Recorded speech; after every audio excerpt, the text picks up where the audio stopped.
মোহতারম সম্মানিত মুসল্লিয়ানে কেরাম, 1447 হিজরি সনের চতুর্থ মাস রবিউল সানি মাসের আজকে প্রথম জুমা। রবিউল আউয়ালের পরের মাস হলো রবিউল সানি। এটা হলো বৎসরের চতুর্থ মাস। মুহররম, সফর, রবিউল আউয়াল, রবিউল সানি। এই রবিউল সানি মাসের আজকে প্রথম জুমা। আজকে সম্ভবত 3 তারিখ রবিউল সানি মাসের। রব্বুল আলামিন আমাদেরকে জুমার এই মোবারক দিনে সুস্থ রেখেছেন, হায়াতে রেখেছেন, আমাদের দিল দেমাগগুলো ভালো রেখেছেন। রব্বুল আলামিন সুস্থতার সাথে নিরাপদে নির্বিঘ্নে ঈমান ও তাকওয়াকে ধারণ করে, তার ভালোবাসাকে অন্তরে লালন করে তার ঘরে আগে ভাগে আসার তৌফিক দান করেছেন। দ্বীনের কিছু কথা বলার এবং শোনার সৌভাগ্য নসিব করেছেন। এজন্য মালিকের দরবারে অন্তরের অন্তঃস্থল থেকে মোহাব্বতের সাথে কালিমাতুশ শুকর আদায় করে পড়ি আলহামদুলিল্লাহ। মুহতারাম হাজিরিন, আল্লাহ রব্বুল আলামিন রসুল করিম সাল্লাল্লাহু আলাইহি ওয়াসাল্লামকে দুনিয়াতে পাঠিয়েছেন সারা দুনিয়ায় দ্বীন ইসলামকে জিন্দা করার জন্য, সারা দুনিয়ায় ইসলামের পতাকা উত্তোলন করার জন্য, সারা দুনিয়ায় দ্বীন ইসলামকে বিজয়ী করার জন্য। আর এই দ্বীন ইসলাম এর মূল কেন্দ্রবিন্দু হলো মসজিদ। লক্ষ্য করুন, আল্লাহ তাআলা এই দুনিয়াতে সর্বপ্রথম কি ঘর সৃষ্টি করেছেন বলুন তো? আল্লাহর ঘর।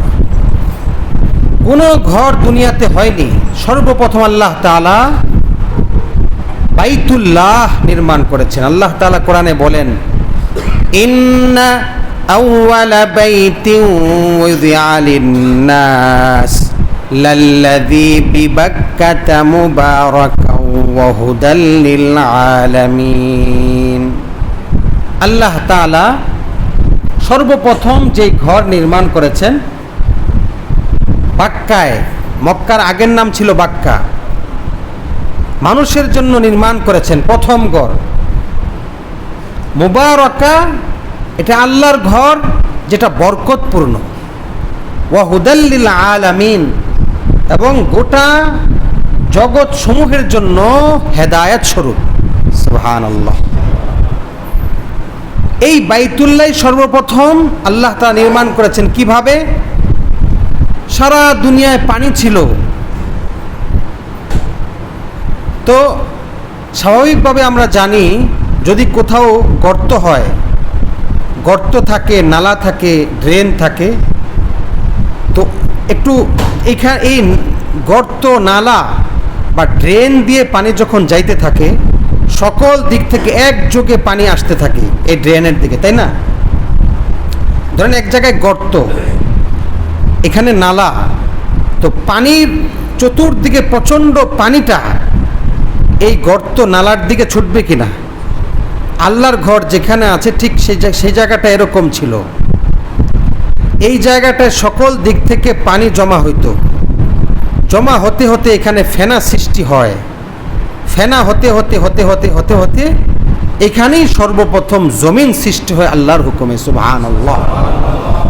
তো পৃথিবীর সর্বপ্রথম জমিন আল্লাহ পাক বাইতুল্লাহ যেখানে আছে এখানে সৃষ্টি করেছেন,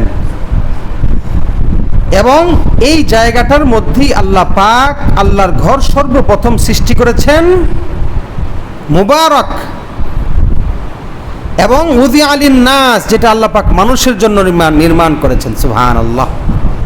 তাহলে বোঝা গেল সর্বপ্রথম ঘর মসজিদ, আল্লাহর ঘর, এবং মানুষের ঘর নির্মাণের আগেও আল্লাহর ঘর নির্মিত হয়েছে। তার মানে আমার নিজের থাকার জায়গার আগে আমার আল্লাহর ঘরের দরকার বেশি। কি বলেন, ঠিক কিনা? এই কথাটাই প্রমাণ হয় কিনা আমার ঘরের আগে, আমার থাকার জায়গার পূর্বে আল্লাহর ঘরের জায়গা, আল্লাহর ঘর নির্মিত হওয়া, এটার প্রয়োজন মানুষের জন্য বেশি। কি বলেন, এই কথাটা আমরা এখান থেকে বুঝতে পারি কিনা? রাসূল করিম সাল্লাল্লাহু আলাইহি ওয়াসাল্লামের জন্য ইব্রাহিম আলাইহিস সালাম দোয়া করেছেন। যখন বাপ বেটা মিলে আল্লাহর ঘর নির্মাণ করলেন, দোয়া করলেন, রব্বানা ওয়াবআথ ফীহিম রাসূলাম মিনহুম ইয়াতলু আলাইহিম আয়াতি। আল্লাহ, ঘর তো নির্মাণ হয়েছে, এটার একজন পরিচালক দরকার, যেই ঘর পরিচালনা করবে, ঘরের দেখাশোনা করবে এবং এই ঘরের যে দায়িত্ব, এই দায়িত্ব উনি পুরা করবে। এই ঘর যে হেদায়েতের কেন্দ্রবিন্দু, এই হেদায়েতের কেন্দ্রবিন্দুর একজন শিক্ষক দরকার, সে হলো আখির নবী মুহাম্মদুর রাসূলুল্লাহ সাল্লাল্লাহু আলাইহি ওয়াসাল্লাম। আল্লাহ পাক সর্বশেষ নবী, খাতামুল আম্বিয়া, সাইয়্যিদুল মুরসালিন হযরত মুহাম্মদুর রাসূলুল্লাহ সাল্লাল্লাহু আলাইহি ওয়াসাল্লামকে পাঠালেন। পাঠানোর পরে রসুল যখন আসেন, তখন এসে দেখেন দুনিয়ার অবস্থা খুবই খারাপ। আল্লাহর ঘর আল্লাহ নির্মাণ করছেন, সেখানে মূর্তি বানিয়ে রেখেছে 360 মূর্তি চতুর্দিকে। এই মূর্তিকে তারা পূজা করে আল্লাহর ঘরের সামনে, নাউজুবিল্লাহ। কিন্তু রসুল কিছু বলতে পারছেন না। আস্তে আস্তে নবুয়ত প্রাপ্ত হলেন। 40 বছরে উপনীত হওয়ার পরে, এরপরে এই ঘরের যে কাজ, সে কাজ অনুযায়ী দাওয়াত দিতে লাগলেন। হেদায়েতের মার্কাজের একজন শিক্ষক হিসেবে, একজন পরিচালক হিসেবে দাওয়াত দিতে লাগলেন। গোপনে গোপনে, এরপরে প্রকাশ্যে, কত হুমকি ধামকি, কত কিছুর শিকার। এই মক্কায় দীর্ঘ সময়, এই নবুয়তের পরে মক্কায় যতদিন ছিলেন, এর মধ্যেই এই বৈরী পরিবেশ, এর মধ্যেই এই কাজ তিনি করে গেছেন। কিন্তু হিজরতের আগ পর্যন্ত আল্লাহর ঘরে আনুষ্ঠানিকভাবে বাইতুল্লাহ আল্লাহকে সেজদা দেওয়া, মুসলমানদেরকে নিয়ে আনুষ্ঠানিকভাবে আল্লাহর ঘরে তাওয়াফ করা, আল্লাহর ঘরের সামনে সেজদা করা ইত্যাদি কোনো কাজ করতে পারছিলেন না। দ্বীনের কোনো চর্চা এখানে করতে পারছিলেন না। হিজরত করলেন। হিজরত করার পর রিওয়ায়াতের মধ্যে বর্ণিত হয়, রাসূল করিম সাল্লাল্লাহু আলাইহি ওয়াসাল্লাম যখন মদিনায় রওনা হয়েছেন, রওনা হওয়ার আগেই মদিনাবাসীরা সংবাদ পেয়েছে রাসূল করিম সাল্লাল্লাহু আলাইহি ওয়াসাল্লাম আমাদের ভুবনে আসছেন, মদিনায় তিনি আসছেন। তো এই কথা যখন তারা জানে, জানার সাথে সাথেই তারা প্রতিদিন রসুলকে স্বাগত জানানোর জন্য শহরের বাইরে তারা অপেক্ষা করতে থাকে। সুবহানাল্লাহ। এমনকি শিশু, নারী সহ সমস্ত মদিনাবাসীরা শহরের বাইরে গিয়ে রসুলের অপেক্ষমান থাকে, কখন তিনি আসবেন, তাকে বরণ করবেন, স্বাগত জানিয়ে তাদের এলাকায় নিয়ে যাবেন। প্রতিদিন ভোরবেলা আসে, কিন্তু যখন রৌদ্রের তাপ বাড়তে থাকে, এটা তো আরব এলাকা, রৌদ্রের তাপ যখন বাড়তে থাকে তখন তারা ঘরে ফিরে যেতেন। 12ই রবিউল আউয়াল, সবাই অপেক্ষা করছে সকালবেলা, করতে করতে দেখা গেল রৌদ্রের তাপ বেড়ে গেছে, এখনো তিনি পৌঁছলেন না। প্রতিদিনের নিয়ম অনুযায়ী রৌদ্রের তাপ বাড়ার পরে তারা সকলে ফিরে চলে যায় ঘরে। কিন্তু এক ইহুদি, সে দুর্গের মধ্যে ছিল, সে এই দুর্গ থেকে দেখতে পায় রাসূল করিম সাল্লাল্লাহু আলাইহি ওয়াসাল্লাম তিনি তার উট নিয়ে মদিনার উপকণ্ঠে পৌঁছে গেছেন। ইহুদি যখন দেখতে পায়, সাথে সাথেই সমস্ত মানুষের মধ্যে ঘোষণা দেয়, এই মদিনাবাসী, তোমরা যার জন্য অপেক্ষা করছিলা তিনি তো আজকে উপস্থিত হয়ে গেছেন শহরে, ওই যে দেখো। এই কথা বলার সাথে সাথে মদিনার সমস্ত মানুষ আনন্দে ফেটে পড়ে, সকলেই উল্লাসিত হয়ে একসঙ্গে তারা নবীজিকে স্বাগত জানানোর জন্য মদিনার উপকণ্ঠে চলে আসে এবং সকলে একযোগে আল্লাহু আকবার ধ্বনি দিয়ে মদিনার আকাশ বাতাসকে প্রকম্পিত করে তার আনন্দের আতিশয্যে রাসূল করিম সাল্লাল্লাহু আলাইহি ওয়াসাল্লামকে তারা সেখানে বরণ করে গ্রহণ করে তাদের রসুলকে স্বাগত জানায়। রসুল প্রথমেই উঠেছেন কোবা এলাকায়। কোবা মদিনা থেকে মসজিদে নববী এলাকা থেকে 3 মাইল দূরে অবস্থিত। আপনারা যারা গিয়েছেন জানেন বেশি দূর না, 3 মাইল। ওই কোবা এলাকায় এসেছেন। কোবা এলাকায় এসে এখানে আউফ ইবনে মালিক, আউফ ইবনে না আমর ইবনে আউফ বংশের এক সাহাবী নাম কুলসুম ইবনে হিমাদ, ওনার ঘরে তিনি অবস্থান করেন। কুলসুম ইবনে হিমাদ কে ছিলেন রাদিয়াল্লাহু আনহু? রসুল মদিনা আসার আগেও যে সমস্ত সাহাবী হিজরত করে আগে আসছে তার ঘরেই অবস্থান করে এবং তিনি খুব শ্রদ্ধা ভালোবাসার সাথে খুব নিষ্ঠার সাথে সমস্ত সাহাবায়ে কেরামকে তিনি আদর আপ্যায়ন করেছেন। ওই ঘরেই রসুল কুবায় অবস্থান করেছেন, সেখানেই অবস্থান করেন এবং এখানে অবস্থান করা অবস্থায় নবীজি কুবাতে একটি মসজিদ নির্মাণ করেন। এটা হলো ইসলামের ইতিহাসে সর্বপ্রথম মসজিদ, মসজিদে কুবা। এই মসজিদটি রসুল নির্মাণ করেন এবং এখানে সর্বপ্রথম জুমার নামাজ আদায় হয়। এখানে সর্বপ্রথম জুমার নামাজ আদায় হয়। মক্কায় তো কোনো এরকম জুমার নামাজ পড়ার মতো পরিবেশ ছিল না, আনুষ্ঠানিক কোনো ইবাদতই করতে পারতো না, সেখানে ওই পরিবেশ ছিল না। এখন চলে এসেছেন মক্কা ছেড়ে মদিনার কাছে, এখন এখানে পরিবেশ তৈরি হয়েছে। রসুল নিজ হাতে এখানে একটি মসজিদ নির্মাণ করলেন এবং এখানেই জুমার নামাজ সর্বপ্রথম আদায় করেন।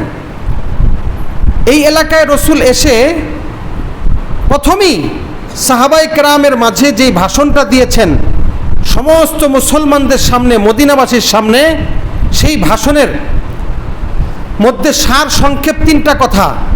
1 নম্বর কথা হলো যে সমস্ত সাহাবায়ে কেরাম মক্কা থেকে মদিনায় এসেছে, এই সমস্ত সাহাবায়ে কেরাম এখন একেবারে অসহায়। তারা বাড়ি ছেড়ে এসেছে, তারা আত্মীয় স্বজন ছেড়ে এসেছে, তাদের মাতৃভূমি ছেড়ে এসেছে, একেবারে অসহায় নিঃস্ব অবস্থায় তারা এখানে এসেছে। তাদের মানবিক সহায়তা প্রয়োজন, আশ্রয় প্রয়োজন, খাবারের প্রয়োজন। রসুল সকলকে উদ্বুদ্ধ করলেন, মানুষকে খাওয়ালে, মানুষকে আপ্যায়ন করলে, আশ্রয় দিলের ফজিলত কি সুন্দরভাবে বুঝালেন। এবং সাহাবায়ে কেরাম এই যারা মুহাজির হয়ে এসেছেন, মক্কা থেকে মদিনায় যারা হিজরত করেছেন, হিজরতকারীদেরকে মুহাজির বলা হয়।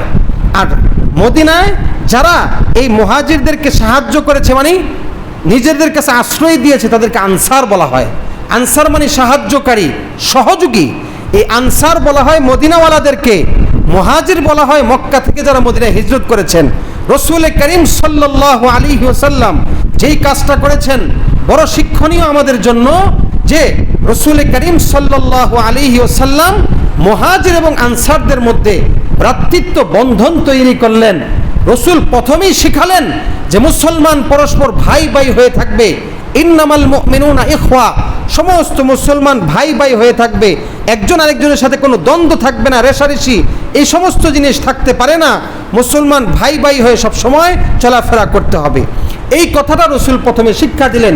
এই শিক্ষা দেওয়ার পরে সাহাবায়ে কেরাম তাদের মধ্যে যেই বিষয়টা তৈরি হয়েছে, দেখেন আনসার তারা এক সময় রসুলকে এই কথা বলতে বাধ্য হয়েছে।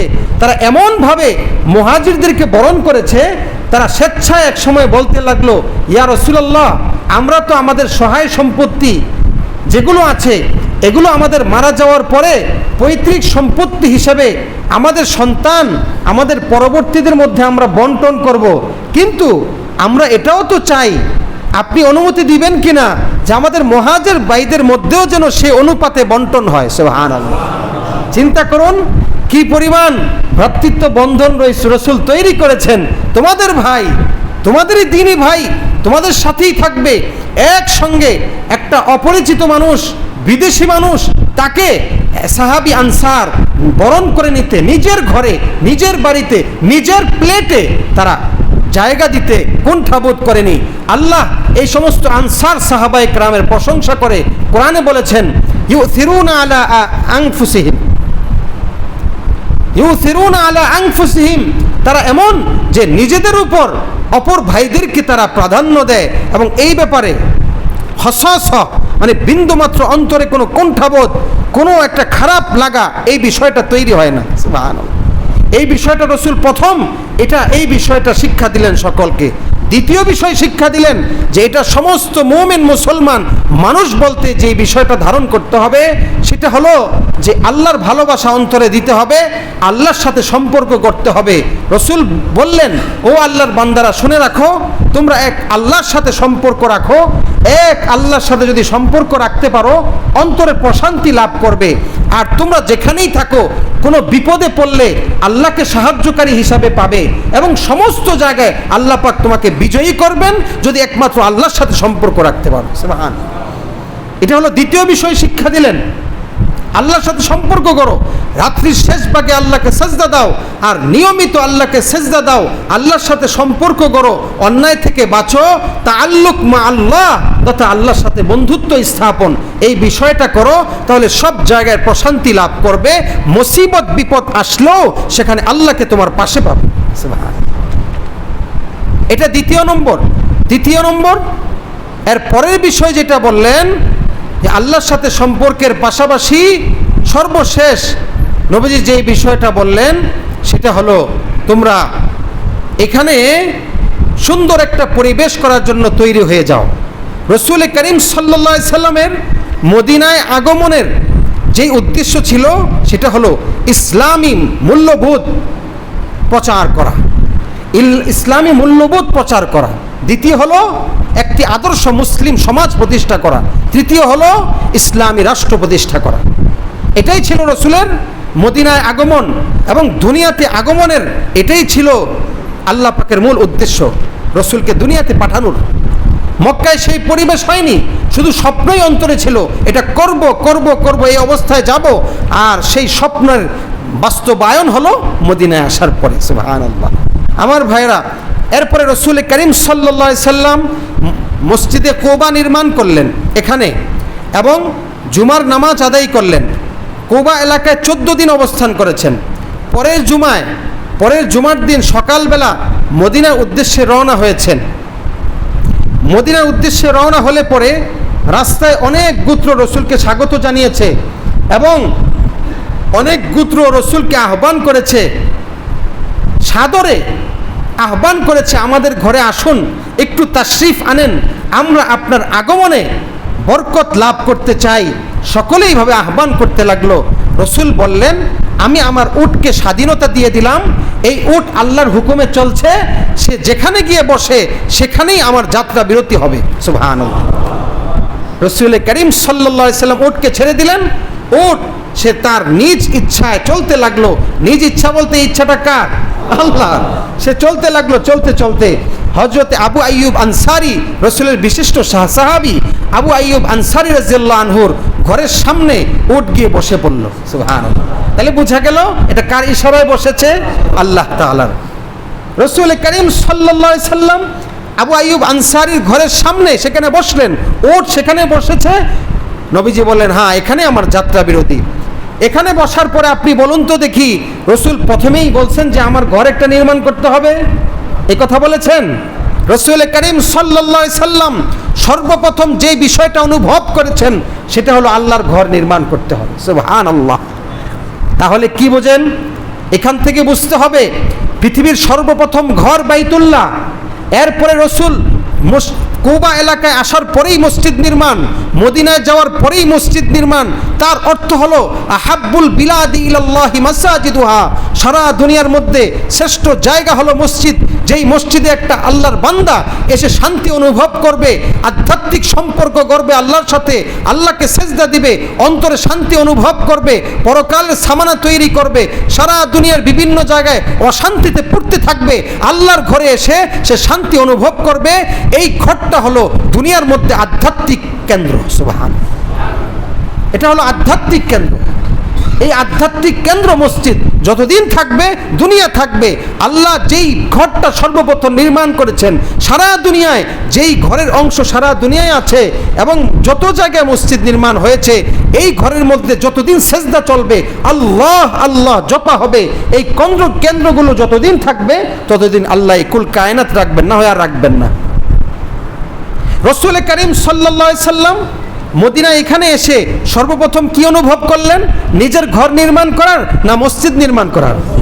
মসজিদ নির্মাণ করার প্রয়োজন অনুভব করলেন। রাসূলুল্লাহ সাল্লাল্লাহু আলাইহি সাল্লাম এই আবু আইয়ুব আনসারীর বাড়ির পাশে দেখলেন একটা খেজুর বাগান আছে। খেজুর বাগানের পাশে একটা খোলা প্রান্তর আছে, সেখানে খেজুর শুকানো হয়।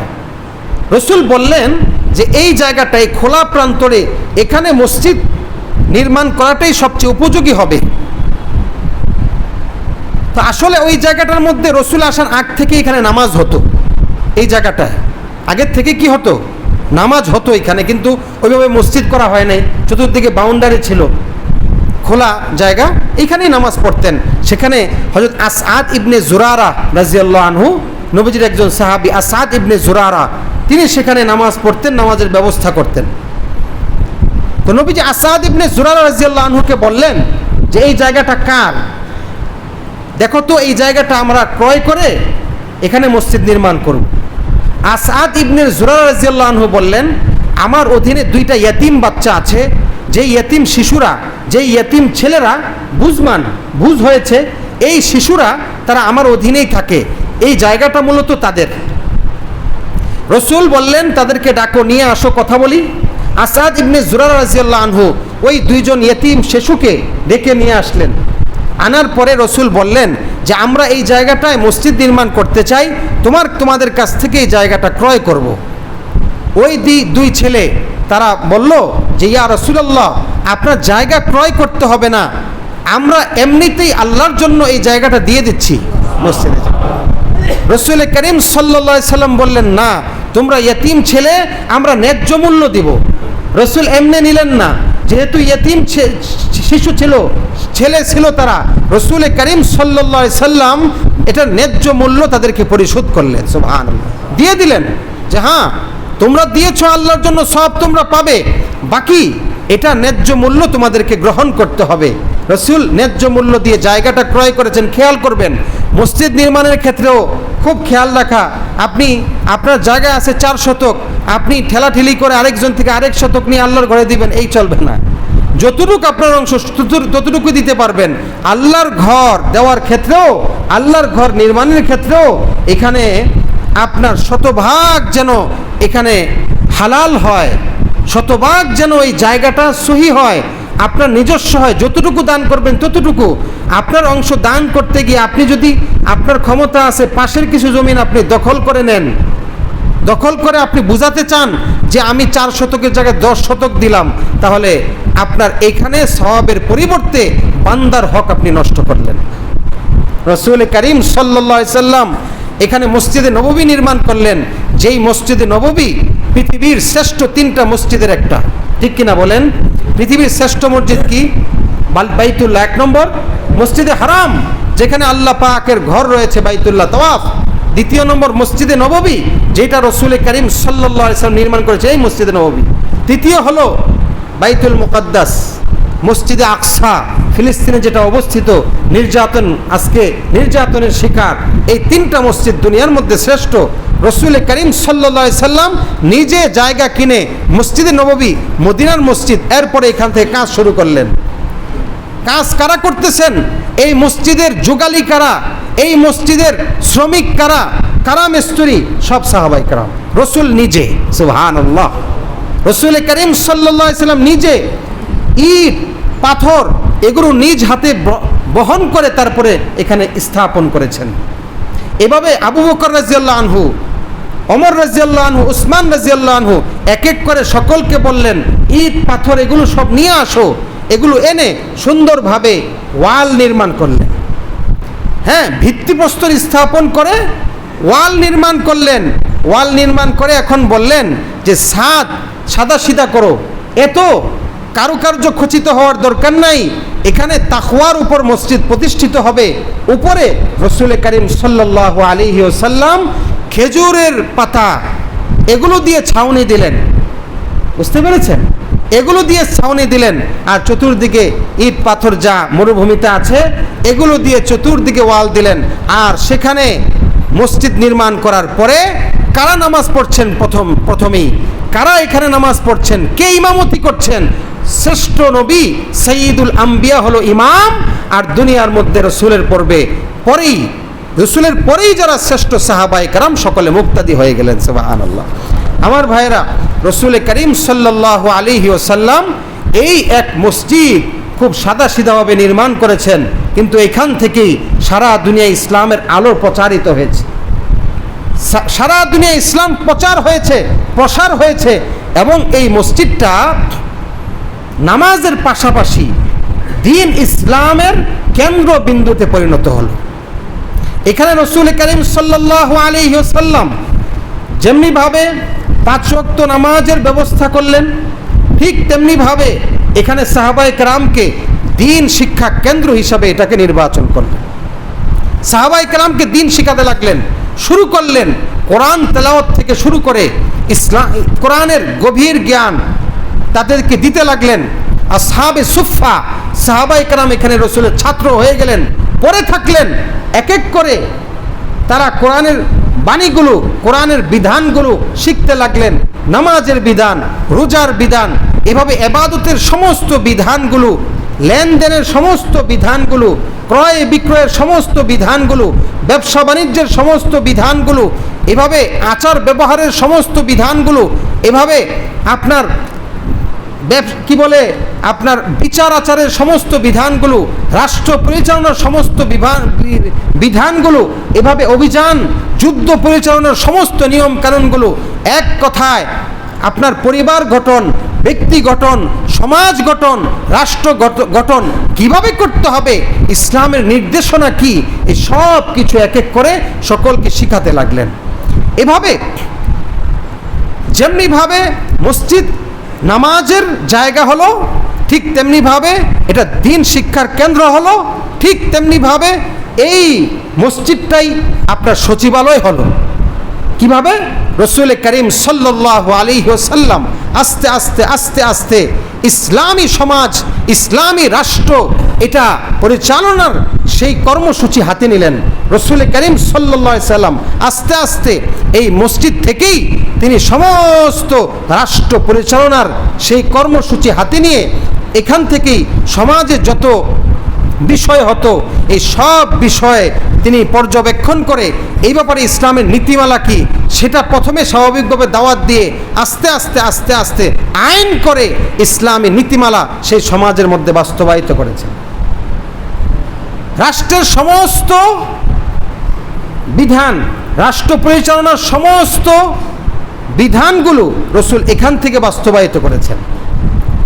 যুদ্ধে পাঠাবেন, এই যুদ্ধের নিয়মকানুন কি হবে, যুদ্ধে কিভাবে সাহাবায়ে কেরাম কিভাবে অংশগ্রহণ করবে, বিন্যাস কি হবে, সেনাপতি কে হবে, ইত্যাদি ইত্যাদি ইত্যাদি সব এখান থেকে ফয়সালা করে দিয়েছেন। ইসলামী রাষ্ট্র যখন প্রতিষ্ঠা হয়ে গেল, রাসূল সমস্ত বিচারগুলো এখানে করেছেন। বিচার মানে দণ্ড প্রয়োগ না, রায় এখানে সিদ্ধান্ত হয়ে গেছে, সব এখানে সিদ্ধান্ত হয়েছে, তার ব্যাপারে এটা ফয়সালা। আর এই ফয়সালা, এই বিচার কার্যকর করা হইতো মসজিদের বাহিরে, কিন্তু সিদ্ধান্ত এই মসজিদেই হতো। এটাই আদালত, এটাই বিচারালয়, এটাই সচিবালয়। সুবহানাল্লাহ। আমার ভাইরা, এই মসজিদ এটাকে আমাদেরকে মনে করতে হবে, এই মসজিদটা শুধুই নামাজের স্থান না, এটা শুধুই নামাজের স্থান না, বরং এখানে দ্বীন শিক্ষা হবে, কোরআন শিক্ষা হবে, হাদিস শিক্ষা হবে। এই মসজিদ থেকেই সমাজ, একটি আদর্শ ইসলামী সমাজ গঠনের প্রক্রিয়া এখান থেকে তৈরি হবে। এখানেই সমস্ত মুসলমান ঐক্যবদ্ধ হয়ে তারা কাজ করবে, সমাজকে উন্নত করা, ইসলামী পথে পরিচালনা করার সকল কার্যক্রম তারা এখান থেকে হাতে নেবে। রাষ্ট্র কিভাবে পরিচালনা হবে, সেই বিষয়গুলো মুসলমানরা এখানে ঐক্যবদ্ধভাবে পরামর্শ দিবে আর সিদ্ধান্ত হবে। এটাই হলো সেই মসজিদ। মসজিদ এটা এমন জায়গা, যেই জায়গাটা দুনিয়ার মধ্যে শ্রেষ্ঠ। মসজিদের ব্যাপারে রাসূল করিম সাল্লাল্লাহু আলাইহি সাল্লাম বলেছেন, মান গদা ইলাল মসজিদি আও রাহা আ'আদাল্লাহু লাহু ফিল জান্নাতি নুজুলা কুল্লামা গদা আও রাহা। কেউ যদি সকাল বিকাল মসজিদে যায়, তাহলে যখনই সে যাবে সকালে বা বিকালে, আল্লাহ রাব্বুল আলামিন তার জন্য জান্নাতে মেহমানদারির ব্যবস্থা করেন। সুবহানাল্লাহ। দুনিয়ার কোনো জায়গায় গেলে আপনি সওয়াব পাবেন না। রাসূল করিম সাল্লাল্লাহু আলাইহি সাল্লাম বলেছেন, ইযা রাআইতুমুর রাজুলা ইয়াতাদু ইলাল মসজিদি ফাশহাদু লাহু বিল ঈমান। যদি কাউকে দেখো যে সে নিয়মিত মসজিদে যায়, মসজিদে যাওয়া তার অভ্যাসে পরিণত হয়েছে, তাহলে তার ব্যাপারে সাক্ষী দাও যে সে ঈমানদার। সুবহানাল্লাহ। এইটা ফজিলত দুনিয়ার কোথাও গেলে আপনি পাবেন না। আমার ভাইয়েরা, রাসূল করিম সাল্লাল্লাহু আলাইহি ওয়াসাল্লাম বলেছেন অন্য হাদিসের মধ্যে যে কেউ যদি মসজিদে গমন করে, তাতাহহারা ফি বাইতিন ফি বুয়ুতিল্লাহ, তাতাহহারা ফি বাইতিন সুম্মা মাযা ইলা বাইতিন মিন বুয়ুতিল্লাহ। কেউ যদি নিজের ঘরে পবিত্র হয়ে এরপর আল্লাহর ঘরে সে গমন করে, নিজের ঘরে ওযু করে, তারপরে আল্লাহর ঘরে গমন করে, লিয়াকদিয়া ফরিদাতাম মিন ফরাইদিল্লাহ, আল্লাহর হুকুম পালনের জন্য ঘর থেকে ওযু করে মসজিদের দিকে আসে, তাহলে তার প্রতি কদমে আল্লাহ একটা মর্যাদা দিবেন আর একটা গুনাহ মাফ করে দিবেন। এই হলো সেই মসজিদ। রাসূল করিম সাল্লাল্লাহু আলাইহি ওয়াসাল্লাম ইরশাদ করেছেন, কিয়ামতের দিন 7 শ্রেণীর লোককে আরশের ছায়া দেওয়া হবে। 7 শ্রেণীর লোককে আরশের ছায়া দেওয়া হবে। তার মধ্যে এক শ্রেণীর লোক হলো যারা বাহিরে যেত, ব্যবসা বাণিজ্য করত, পরিবারে গমন করত, ঠিক আছে, কিন্তু তার অন্তরটা লেগে থাকতো মসজিদের সাথে। সুবহানাল্লাহ। কিভাবে? জুমা পরে ঘরে যাবে, ঘরে খাবার দাবার খাবে, বিশ্রাম করবে, কিন্তু অন্তরের মধ্যে এই বিষয়টা কাজ করত, কখন জানি আবার আসরের আজান দিলেই ছুটে যাব মসজিদে। অর্থাৎ ঘরে গেলেও, ব্যবসায় গেলেও অন্তর লেগে আছে কোথায়? আল্লাহর ঘরের সাথে। আল্লাহর ঘরের সাথে লেগে আছে। কলবুহু মুআল্লাকুম বিল মাসাজিদ। রাসূল করিম সাল্লাল্লাহু আলাইহি সাল্লাম বলেন যে এইভাবে তার অন্তরটা মসজিদে লেগে থাকার কারণে কিয়ামতের দিন সে আরশের ছায়া পাবে। সুবহানাল্লাহ। দুনিয়ার কোথাও কোনো ঘরের সাথে যদি আপনার অন্তর লাগা থাকে, এই ফজিলত আপনি পাবেন? এই ফজিলত পাবেন না। আমার ভাইয়েরা, দেখুন মসজিদের ব্যাপারে কি এসেছে, যে বনু সালামা একটা গোত্র ছিল। এই গোত্র, তাদের ঘরটা মসজিদ থেকে দূরে ছিল।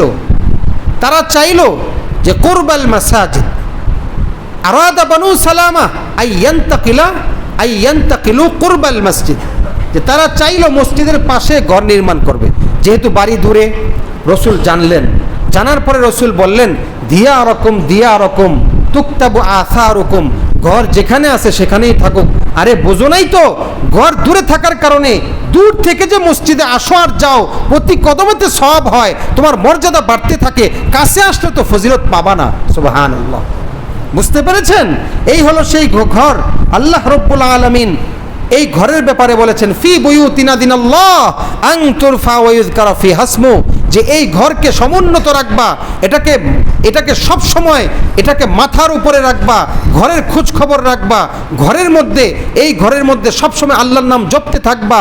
আর এই ঘর দুনিয়ার মধ্যে শ্রেষ্ঠ হিসাবে এই ঘরকে মূল্যায়ন করতে হবে। শ্রেষ্ঠ হিসেবে এই ঘরকে কি করতে হবে? মূল্যায়ন করতে হবে। ঘরের সুবিধা অসুবিধা, এই ঘরের কখন কি লাগতেছে, এই ঘরের উন্নতি কিভাবে করা যায়, এই ঘরের মধ্যে কত বেশি কোরআনের ক্লাস চালু করা যায়, এই ঘরের মধ্যে কত বেশি হাদিসের দর্স চালু করা যায়, এই ঘরে মসজিদে মুসল্লিরা এসে কোনোভাবে কষ্ট পাচ্ছে, কষ্ট কিভাবে নিরসন করা যায়, এই কাজ তোমাদের। আমার ভাইয়েরা, রাসূল করিম সাল্লাল্লাহু আলাইহি ওয়াসাল্লাম হাদিসে পাকের মধ্যে বলেছেন, আলা আদুল্লুকুম আলা মা ইয়ামহুল্লাহু বিহিল খতায়া, তোমাদের কি বলবো এমন আমলের কথা যার মাধ্যমে তোমাদের গুনাহ মাফ হবে। ওয়া ইয়ারফাউ বিহিদ দারাজাত, আল্লাহ রাব্বুল আলামিন যেই আমলের মাধ্যমে গুনাহ মাফ করবেন, মর্যাদা বাড়াবেন, সেটা হলো 3টা আমল বলেছেন। ইসবাগুল ওযু আলাল মাকারি, যখন কষ্ট লাগবে ভালোভাবে ওযু করতে হবে। 2 নম্বর কাসরাতুল খুতা ইলাল মাসাজিদ, বেশি বেশি বেশি মসজিদে যাইতে হবে, মসজিদে বেশি বেশি যাবা আসবা, তোমার মসজিদে গমন বেশি হবে, আল্লাহ গুনাহ মাফ করবেন, মর্যাদা বাড়াবেন। সুবহানাল্লাহ। তৃতীয় হলো ইন্তিজারুস সালাহ বা'দাস সালাহ, এক নামাজের পরে আরেক নামাজের জন্য অপেক্ষা। শুধু মসজিদের সাথে তোমার সম্পর্ক যত বেশি হবে, গুনাহ মাফ হবে, মর্যাদা আল্লাহর কাছে বাড়তে থাকবে। সুবহানাল্লাহ।